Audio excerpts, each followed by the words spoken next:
My name is Elena Morales, and I'm 29 years old. The night my sister Natalie humiliated me at her engagement party was supposed to be a celebration of new beginnings. Instead, it became the moment I finally revealed to my family that the disappointment they'd spent a decade mocking was actually the one person keeping them all afloat. But before I tell you how I shut down my sister's $95,000 engagement party by revealing I owned the estate she'd been bragging about for months, you need to understand just how deep the cruelty ran in my family. I arrived at the Willowbrook estate at 6:15 p.m. on a warm evening in late September. The property was breathtaking. A historic mansion set on 12 acres of manicured gardens, with string lights hanging from ancient oak trees and a view of the valley that looked like something from a painting. I'd purchased the estate 11 months ago for $1.8 million, and every time I looked at it, I still felt a thrill of accomplishment. What made tonight special wasn't just that it was beautiful. It was that my sister had no idea she was hosting her engagement party on my property. I parked in the guest lot and walked toward the main entrance, where a welcome table had been set up with place cards and a guest book.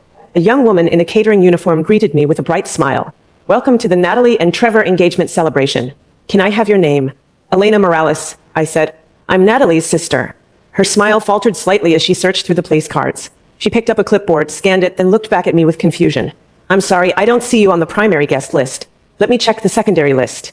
"Secondary list?" I asked, though I already knew what that meant. "Oh, it's just, sometimes there are different tiers of guests with different access levels." She found my name and her expression shifted to something between embarrassment and pity. "Here you are. You're on the observer list." She handed me a badge clipped to a gray lanyard. Unlike the other badges I could see guests wearing, ivory with gold trim that said family and friends, mine was plain gray with black text, guest observer limited access. What does limited access mean? I asked, though again I already knew. I'd seen the access lists Natalie had submitted to my estate manager 3 weeks ago. I'd approved them personally, curious to see exactly how far she'd go. It means you can attend the ceremony and watch the celebration, but you don't have access to the buffet, the bar, or the formal seating areas. There's a viewing section set up on the side terrace. She looked genuinely uncomfortable delivering this information. "I'm sorry. I just work for the catering company." "It's not your fault," I told her, clipping the badge around my neck. The gray lanyard hung heavy and obvious against my navy dress, a visual marker of my second-class status that everyone could see. I walked through the main entrance of the estate I owned, past the marble floors I'd had restored, under the crystal chandelier I'd spent $40,000 having rewired and cleaned, into the grand ballroom where 83 guests were already mingling with champagne and hors d'oeuvres. The moment I stepped through the doorway, I felt heads turn. People glanced at my gray badge, then quickly looked away. A few whispered to each other. I recognized most of the guests. Family members, my parents' friends, people from Natalie's social circle. Every single one of them wore the ivory and gold family and friends badge. My sister Natalie stood near the French doors leading to the garden terrace, radiant in a white cocktail dress that probably cost $2,000. Her fiancé, Trevor, stood beside her in a tailored suit, his arm around her waist. They were holding court, accepting congratulations, laughing at jokes, posing for photos. My parents stood nearby, my mother in an elegant emerald gown, my father in a tuxedo, both beaming with pride. Natalie saw me and her smile widened, not with warmth, but with something sharp and triumphant. She grabbed a microphone from the nearby podium and tapped it for attention. Everyone, can I have your attention for just a moment?" The room quieted. All 83 guests turned toward her. I stood near the entrance, suddenly very aware that I was about to become the center of attention in a way I absolutely did not want. "I just want to take a moment to acknowledge someone special," Natalie said, her voice dripping with false sweetness. She pointed directly at me. "My sister Elena is here. Everyone, that's my sister right there by the door." People turned to look at me. I forced myself to smile and give a small wave. "Now, some of you might notice that Elena has a different badge than the rest of us," Natalie continued, gesturing to her own ivory and gold lanyard. "That's because this is a very special, very intimate celebration, and we wanted to make sure we had the right people in the right places. Elena's badge says guest observer, which means she can watch and enjoy the celebration, but this is really for family only. Real family." The silence that followed was excruciating. I could see people shifting uncomfortably, not sure whether to laugh, agree, or pretend they hadn't heard. A few looked genuinely shocked. "No buffet access for observers, I'm afraid," Natalie added with a light laugh. "This is for real family only. But Elena, we're so glad you could come and watch. Trevor and I wanted you to see what a real celebration looks like." Trevor, her fiancé, actually high-fived her. He raised his hand and she slapped it with a grin, as if she'd just delivered the perfect punchline to a joke. A few people in the crowd chuckled nervously. Most just stared at me, waiting to see how I'd react. My mother was smiling, not broadly, but enough that I could see she approved of this public humiliation. My father looked slightly uncomfortable but said nothing. My Aunt Rosa, standing near the bar, looked down at her drink. My cousin Marcus whispered something to his wife, who shook her head in response. I stood there with my gray guest observer badge hanging around my neck, took a deep breath and said, "Thanks, Natalie. Beautiful party. The estate looks wonderful." "Doesn't it?" she said brightly. "Trevor and I searched for months to find the perfect venue. Willowbrook Estate is exclusive. They don't just let anyone host events here. You have to meet certain standards." "I'm sure that's true," I said evenly. She turned back to the crowd, dismissing me. Now everyone please enjoy the champagne. The ceremony will begin in 30 minutes on the garden terrace. The crowd returned to their conversations, though I could feel eyes on me as I moved through the room. The gray badge was like a scarlet letter, announcing to everyone that I was less than unworthy, an observer of a life I'd never be part of. I walked toward the side terrace where the viewing section had been set up, a row of folding chairs positioned behind the main seating area, with a partial view of where the ceremony would take place. It was the kind of seating you'd give to vendors or staff, not family members. As I sat down in the back row, a familiar voice said, "This is messed up, Elena." I looked up to see my cousin Marcus standing there with 2 glasses of champagne. He handed me one despite the fact that my badge clearly stated I had no bar access. "Thanks, Marcus," I said, accepting the glass. He sat down beside me, his own ivory and gold badge a stark contrast to my gray one. "I don't know what's going on with Natalie, but this is wrong. You're her sister. You should be up there with the family, not back here like some random person off the street." "Natalie has her reasons," I said carefully. "What reasons? What could possibly justify this?" He gestured around at the viewing section, the gray badge, the public announcement. "This is cruel." I appreciated his support, but I couldn't tell him the truth yet. Instead, I said, "Let's just get through tonight. I'll be fine." He shook his head but didn't push further. He stayed with me for a few minutes, making small talk, trying to normalize the situation. Then his wife called him back to the main area, and I was alone again with my gray badge and my folding chair and my view of the family that had decided I didn't belong. If you're genuinely enjoying this story, I'd really appreciate it if you could hit that like button. But only if you're finding it interesting. No pressure at all. Let me take you back 7 years so you can understand how we got here. I need you to see the pattern of dismissal and cruelty that led to my sister handing me a guest observer badge at her engagement party. I grew up as the younger daughter in a family that valued appearances above everything else. Natalie, 4 years older than me, was everything my parents wanted. Beautiful, socially ambitious, married to the right kind of man, her first marriage lasted 3 years before ending in an expensive divorce, and always concerned with status and perception. She worked in luxury real estate, selling multi-million-dollar homes to wealthy clients, and made $180,000 a year plus commissions. My parents loved introducing her as our daughter, the real estate agent to the stars. I went a different direction. I studied software engineering at a state school, graduated with honors, and took a job at a small company called VentureGrid that built data analytics platforms for healthcare systems. My starting salary was $72,000. Good money, but not impressive by my family's standards. My parents told people I worked in computers, with the same tone they might say works in retail. VentureGrid was a startup with 12 employees when I joined. I was employee number 8, brought on to develop the core infrastructure for their predictive analytics engine. I worked insane hours, sometimes sleeping on the couch in the break room, living on coffee and takeout, building something I believed in. My family never asked about it.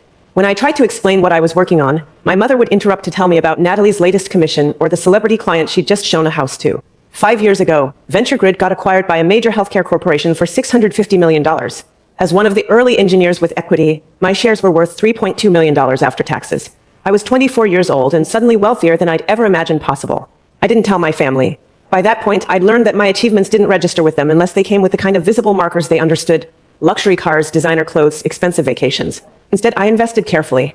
I bought a small but nice condo in a good neighborhood. I kept driving my Honda Accord. I continued working as a senior engineer at the acquiring company for $160,000 a year. I invested in real estate, starting with a duplex, then a small apartment building, then, 11 months ago, the Willowbrook estate. To my family, I remained Elena who works with computers. The quiet one. The one who didn't achieve anything worth celebrating. The exclusion started subtly and grew more overt over time. Natalie got married at 25, and I was invited to the wedding but not included in the bridal party. "You wouldn't fit the aesthetic," she told me. "All my bridesmaids are in fashion and entertainment. You'd feel out of place." When she got divorced 3 years later, my parents threw her a fresh start party with 60 guests. When I bought my first investment property, my mother said, "How nice, dear. Natalie just closed on a $4.5 million estate in Beverly Hills." Family dinners became competitions where Natalie's accomplishments were celebrated and mine were dismissed. Natalie showed a house to a famous producer today. Natalie was featured in Los Angeles magazine. Natalie is dating someone very successful. Meanwhile, if I mentioned a promotion or a successful project, my father would change the subject. But the most painful pattern was the financial one. Because while my family spent years telling me I wasn't successful enough to matter, they had no problem taking my money when they needed it. It started 6 years ago when my father's investment portfolio took a hit during a market downturn. He came to me, embarrassed, asking for a loan of $15,000 to cover some expenses until things stabilized. "Don't tell Natalie," he said. "You know how she is about money. This is just between us." I gave him $20,000 and told him not to worry about paying it back. A month later, my mother needed help with unexpected medical bills, $8,500. Then Natalie needed a loan for her divorce attorney, $12,000. Then my parents needed help with property taxes, $18,000. Then Natalie needed money for a down payment on a condo, $35,000. Became a pattern. Every few months, someone would call asking for money. The amounts varied, $3,000 here, $10,000 there, $25,000 for a business opportunity that fell through. Over 6 years, I gave my family $278,000. I kept meticulous records in a spreadsheet. Date, amount, recipient, stated reason. They never thanked me in front of each other. They'd call me late at night or send private texts, their voices strained with financial stress. Then the next day at family dinner, they'd act like nothing had happened. Natalie would brag about her latest purchase: a new car, expensive furniture, a vacation to Europe. My parents would praise her financial success. No one mentioned that I was the one actually funding half of it. I kept giving because I thought eventually they'd see my value. I thought if I was generous enough, helpful enough, quietly supportive enough, they'd recognize that I was worth including in the family. But the opposite happened. The more I gave, the more they took me for granted. 2 years ago, Natalie announced she was dating Trevor, a venture capitalist with family money and a portfolio of successful tech investments. She was thrilled, my parents were thrilled, and suddenly every family gathering became about Trevor and Natalie's perfect relationship. When they got engaged 8 months ago, my parents threw them an engagement dinner at an expensive restaurant. I wasn't invited. I found out about it when my mother posted photos on Facebook. When I called to ask why I hadn't been included, my mother said, "Oh, Elena, it was just immediate family and Trevor's parents. Very intimate. You understand." "I'm immediate family," I pointed out. "Well, yes, technically. But Natalie wanted to keep it small and elegant. You know how you are at these things. You're not really comfortable in that environment." 3 months ago, Natalie called me asking for $40,000. She and Trevor wanted to host an elaborate engagement party, but Trevor's trust fund disbursement wouldn't come through until the next quarter. "It's a loan, obviously," she said. "We'll pay you back as soon as the money comes in. This party is really important to us. We're inviting some of Trevor's business connections, and we need to make the right impression." I'd reached my limit with the financial requests. "Natalie, I've given you and Mom and Dad almost $280,000 over the past 6 years. I can't keep doing this." There was a pause. Then she laughed. "Elena, don't be dramatic. You haven't given us that much money. And anyway, family helps family. That's what we do. When has the family helped me?" "Oh, please. You're being ridiculous. We include you in things. We invite you to events. You didn't invite me to your engagement dinner. Because it was small." I explained this.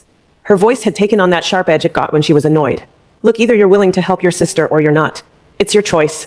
I made a decision in that moment. "I'll tell you what, Natalie. I'll do something better than giving you $40,000. I'll give you the venue for free." "What do you mean?"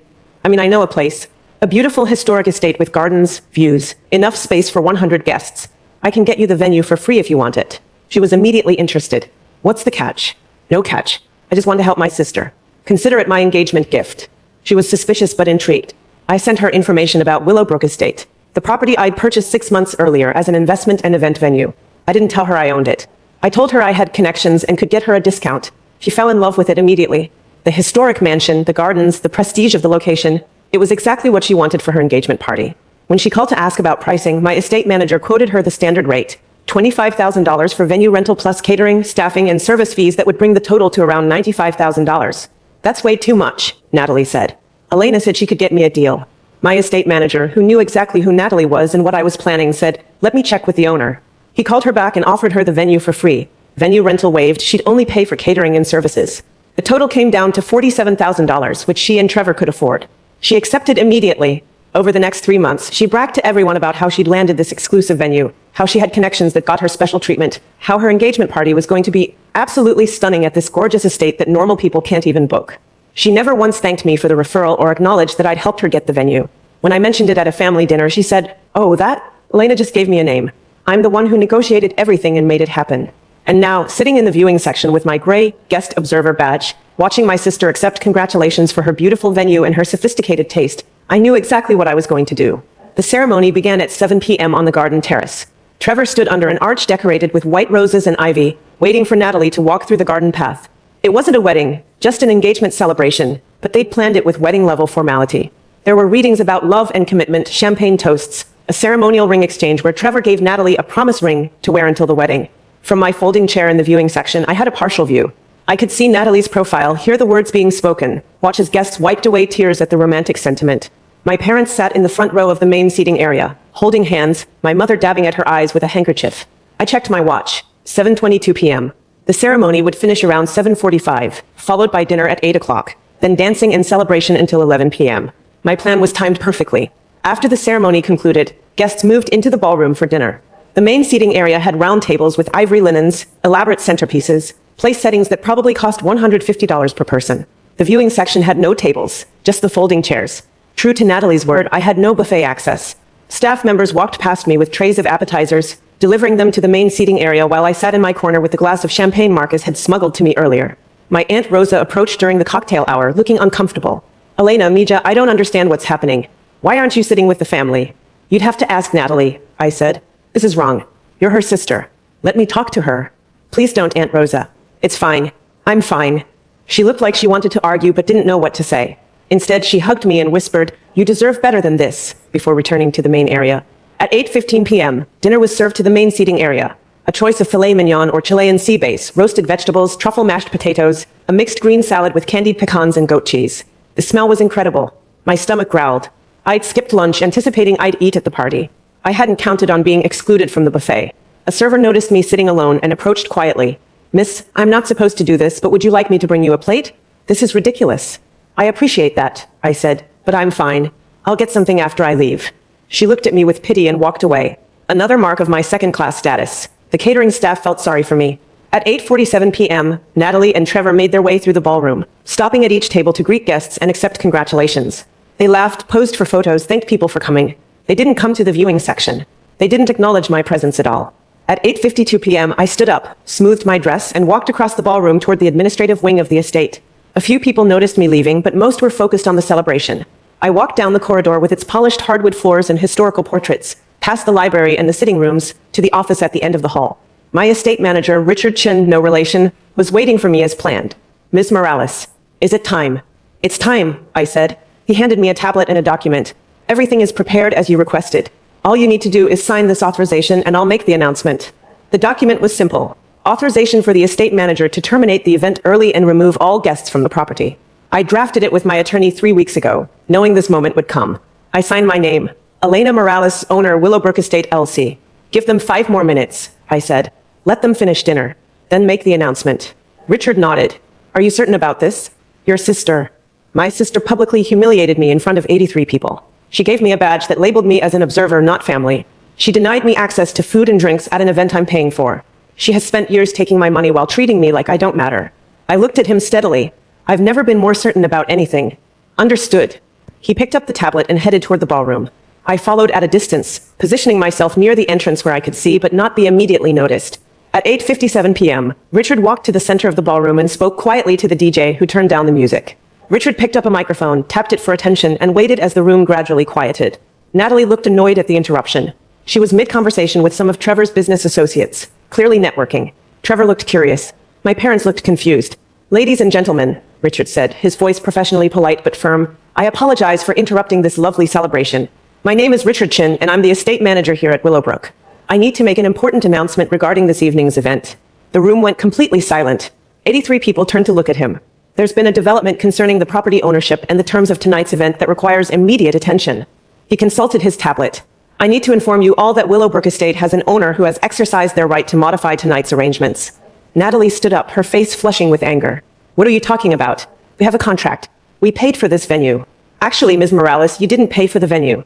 The venue rental fee was waived by the owner. You paid only for catering and services." Richard remained calm and professional. "The owner has decided to exercise their right to end tonight's event early." "That's ridiculous."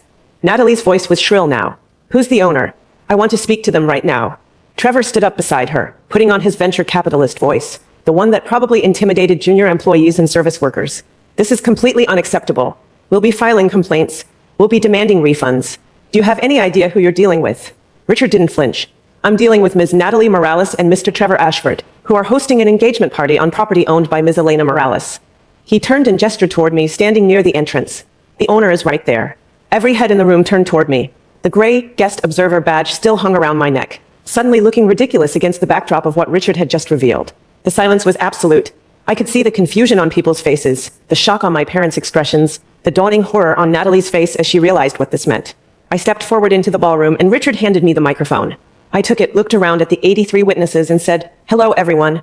For those of you who don't know me, I'm Elena Morales, Natalie's sister, the one with the guest observer badge." Natalie's face had gone from flush to pale. "You're lying. You don't own this place. You can't afford." "I purchased Willowbrook Estate 11 months ago for $1.8 million, I said calmly. "I have the property deed, the LLC formation documents, the title insurance, and 11 months of property tax payments to prove it." "Richard, would you like to show them the deed?" Richard pulled up a document on his tablet and held it so nearby guests could see. A property deed clearly showing Elena Morales as the sole owner of Willowbrook Estate LC. My mother found her voice. Elena, I don't understand. Where would you get $1.8 million? From the same place I got the $278,000 I've given this family over the past 6 years, I said. I worked for a startup that got acquired. My equity payout was $3.2 million. I invested it carefully in real estate and other ventures. I've been quite successful, actually. You just never bothered to ask. My father stood up. If you have that kind of money, why didn't you tell us? Because every time I tried to tell you about my work, my achievements, my success, you interrupted to talk about Natalie. Because when I bought my first investment property, Mom said it was nice, and then spent 20 minutes talking about Natalie's latest commission. Because I learned that my accomplishments didn't matter to this family unless they came with the kind of visible status markers you could brag about to your friends. Natalie had found her footing again, anger replacing shock. So what? You own the venue. Big deal. You still can't just kick us out. We have a contract, we paid for services. You paid $47,000 for catering and staffing, I said. I waived the $25,000 venue fee as my engagement gift to you. That was generous of me, don't you think? Especially considering that 3 months ago, you called me asking for $40,000 to fund this party. And when I said I couldn't keep giving you money, you called me ridiculous and said family helps family. The room was riveted now. This had gone from an engagement party to something else entirely. A public unveiling of family dysfunction that no one could look away from. When has this family ever helped me? I continued. You've taken $278,000 from me over 6 years. You excluded me from Natalie's engagement dinner. You gave me a guest observer badge at a party I'm essentially paying for. You announced to 83 people that I don't have buffet access because this is for real family only. I looked directly at Natalie. You said I should watch and see what a real celebration looks like. So here's what a real celebration looks like when the person you've been mocking actually owns everything you're standing on. Trevor tried to take control of the situation. Look, clearly there's been a family misunderstanding.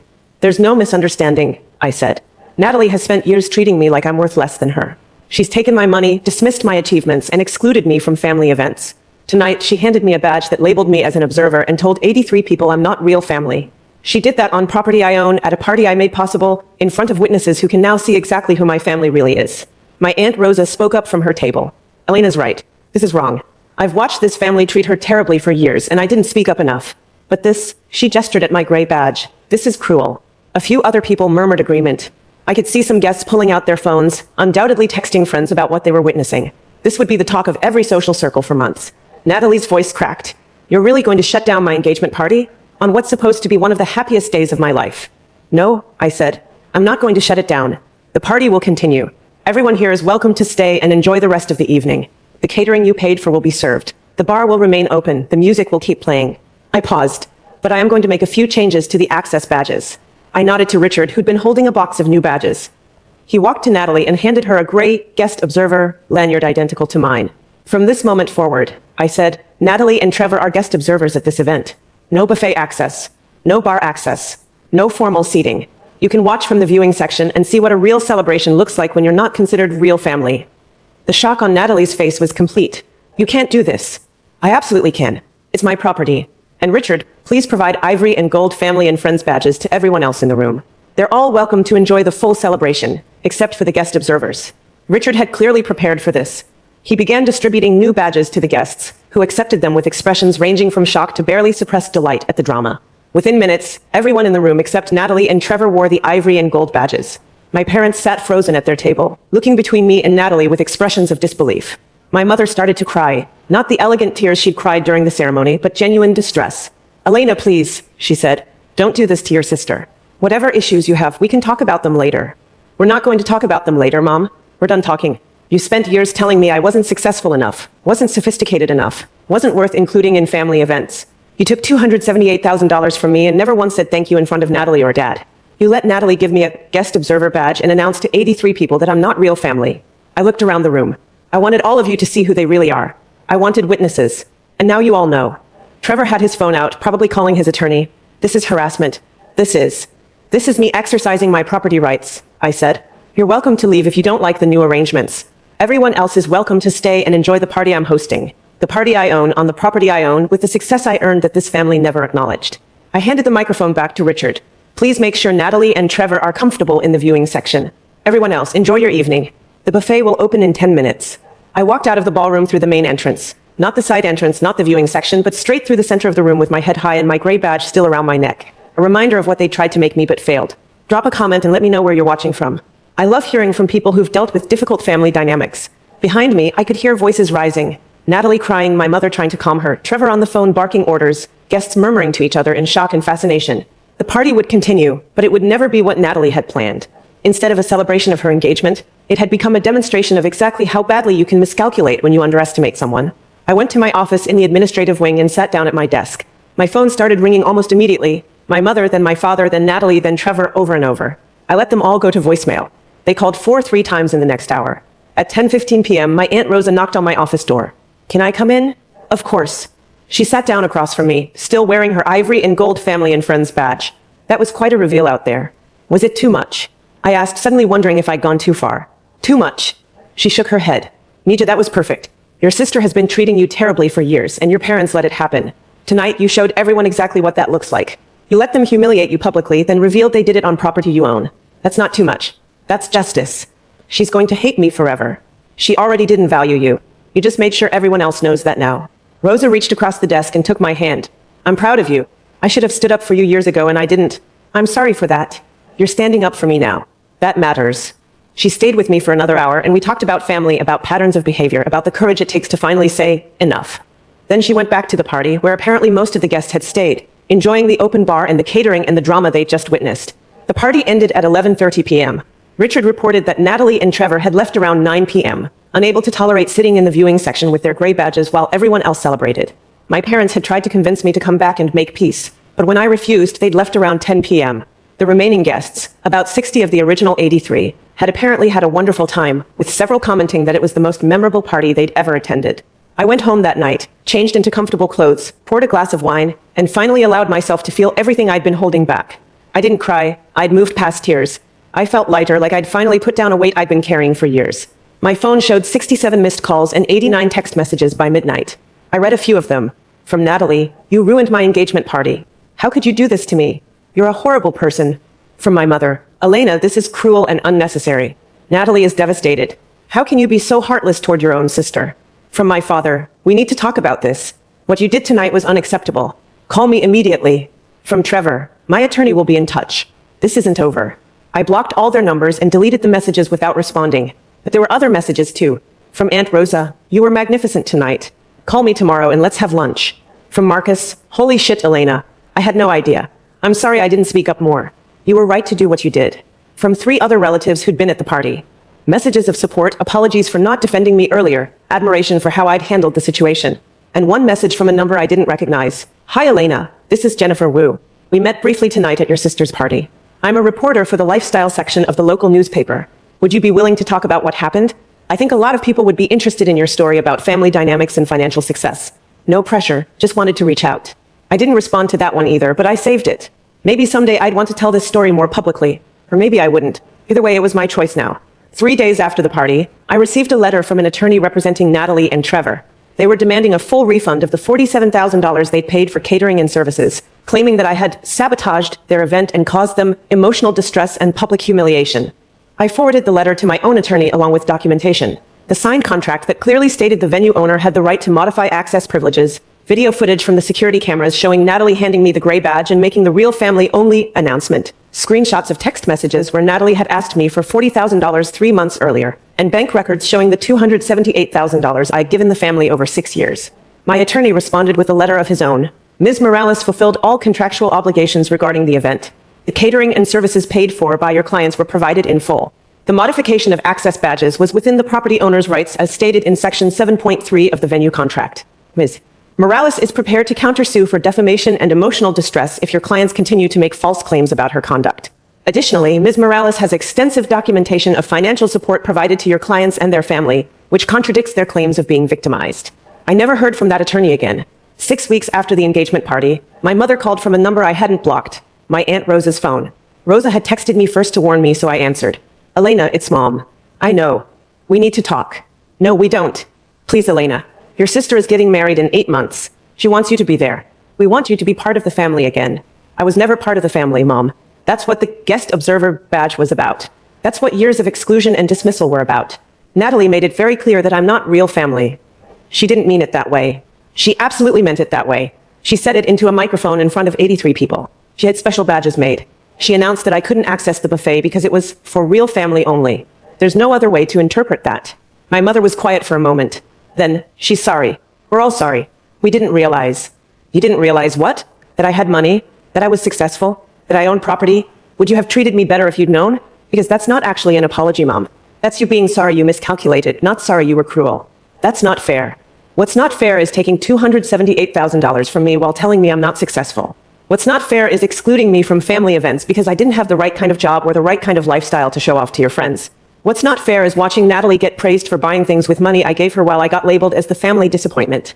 We made mistakes, my mother said, her voice cracking. But we're family. Family forgives each other. Family also respects each other. Family doesn't hand out guest observer badges to their own sisters. Family doesn't take money for 6 years without saying thank you. You want me to forgive you, but you haven't actually changed anything. You just want me to go back to being the quiet one who gives you money and accepts being treated as less than. So that's it. You're just done with all of us. I'm done being treated like I don't matter. If you want a relationship with me, it has to be built on actual respect, not on you realizing I have assets worth acknowledging. Until then, yes, I'm done. I hung up. Aunt Rosa called me right after. I'm proud of you, she said. That took strength. It doesn't feel like strength. It feels like loss. It's both.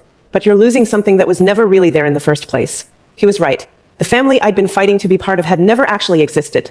It was a fantasy I'd created, hoping that if I was good enough, generous enough, successful enough, they'd finally see my worth. But they'd never wanted to see it. They'd wanted me to stay small so they could feel big. It's been 14 months since Natalie's engagement party. The Willowbrook estate has become quite successful as an event venue.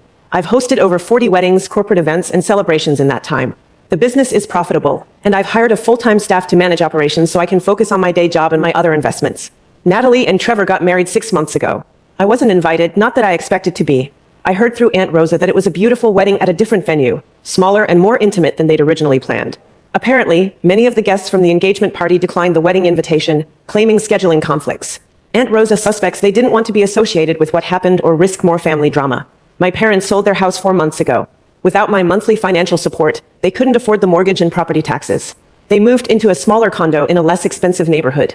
I heard my father tried to take out a loan using Natalie's income as collateral, but she refused. She has her own family now, my mother told Aunt Rosa. She has to think about her future with Trevor. The golden child, apparently, doesn't shine quite so bright when there's no one else's money propping her up. I don't miss them. That's the part that surprises me most. I genuinely don't miss being part of a family that spent years making me feel worthless. I've built something better. Real relationships with people who value me for who I am, not what I can provide or how I make them look. Aunt Rosa and I have lunch every 2 weeks. Marcus and his wife came to my condo for dinner last month and apologized for not speaking up sooner. I've gotten involved in mentorship programs for women in tech, and those relationships have become more meaningful than anything I had with my biological family. Last week, I was at Willowbrook Estate reviewing plans for an upcoming wedding when I saw a couple viewing the property for their own event. The bride-to-be looked around the ballroom with wonder. "This place is perfect," she said to her fiancé. "It feels like somewhere that really values family."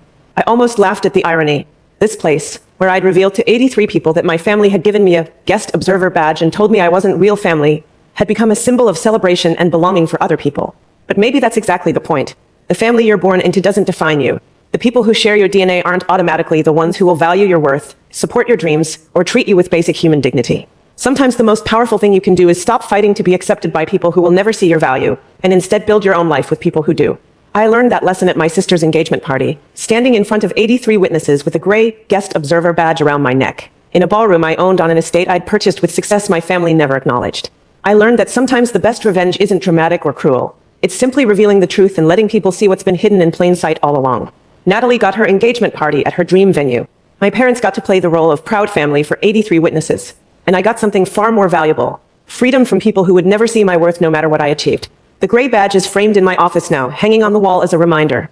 Not a reminder of humiliation, but of the moment I finally stopped begging for scraps of acceptance from people who had nothing worth accepting me into. The moment I realized I didn't need their validation because I'd already validated myself. I'm Elena Morales. I'm 29 years old. I own a successful event venue, have investments worth over $5 million, and I'm surrounded by people who actually respect me. My biological family gave me a guest observer badge and told 83 people I wasn't real family. They were wrong. And 90 minutes later, when I walked to the office and signed one document, everyone knew it. And I've never been happier in my entire life.